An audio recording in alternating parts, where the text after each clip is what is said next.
ഈ പെണ്ണ് തന്റെ ഷർട്ടിലെ കര കറക്ഷൻ പെൻ വെച്ച് കവർ ചെയ്ത് ഒരു നിയമസ്ഥാപനത്തിൽ ഇന്റർവ്യൂ അറ്റൻഡ് ചെയ്യാൻ വരുന്നു.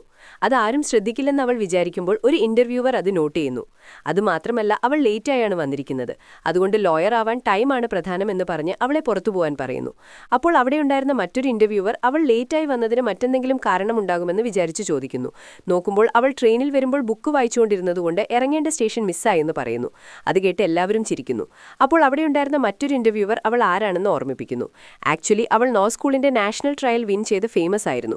അതുകൊണ്ട് തന്നെ അവളെ ഇരിക്കാൻ പറഞ്ഞ് ആദ്യത്തെ ക്വസ്റ്റ്യൻ ചോദിക്കുന്നു. ഒരാൾക്ക് റോഡ് ആക്സിഡന്റിൽ കൈ നഷ്ടമായി. അപ്പോൾ അവിടെയുണ്ടായിരുന്ന മറ്റൊരാൾ ആ കൈ എടുത്തുകൊണ്ട് ഓടിയാൽ ആ കൈ നഷ്ടമായ ആൾക്ക് കോടതിയിൽ കേസ് വാദിച്ച് കൈയുടെ ഓണർഷിപ്പ് ക്ലെയിം ചെയ്യാൻ കഴിയുമോ? അപ്പോൾ അവിടെയുണ്ടായിരുന്ന മറ്റു കാൻഡിഡേറ്റ്സ് പെട്ടെന്ന് തന്നെ ആ കൈ അദ്ദേഹത്തിന്റേതാണ്, അതുകൊണ്ട് അദ്ദേഹം തന്നെ വിൻ ചെയ്യുമെന്ന് തറപ്പിച്ചു പറയുന്നു. പക്ഷേ ലിൻ മാത്രം അദ്ദേഹത്തിന് ആ ഓണർഷിപ്പ് ക്ലെയിം ചെയ്യാൻ കഴിയില്ലെന്ന് പറയുന്നു. ഉടനെ അവിടെയുണ്ടായിരുന്ന ഒരു കാൻഡിഡേറ്റ് നിനക്ക് കോമൺ സെൻസ് ഇല്ലേ എന്ന് ചോദിക്കുന്നു.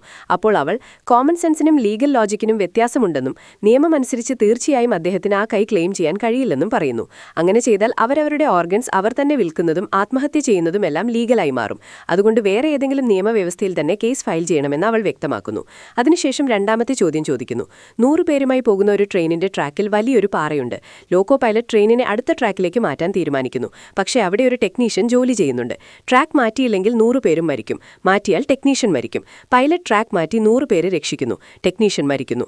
ഇത് നിയമപരമായൊരു കൊലപാതകമാണോ? മറ്റു 3 പേരും ഇത് കൊലപാതകമല്ലെന്ന് പറയുമ്പോൾ ലിൻ മാത്രം ഇത് നിയമപരമായൊരു കൊലപാതകം തന്നെയാണെന്ന് പറയുന്നു. കാരണം ആ ടെക്നീഷ്യൻ മരിക്കുമെന്ന് അറിഞ്ഞിട്ടാണ് അദ്ദേഹം ഇത് ചെയ്തത്. കോമൺ സെൻസ് പ്രകാരം ശരിയാണെന്ന് പറയാമെങ്കിലും നിയമമനുസരിച്ച് ഇതൊരു ക്രൈമാണെന്ന് അവൾ സമർത്ഥിക്കുന്നു.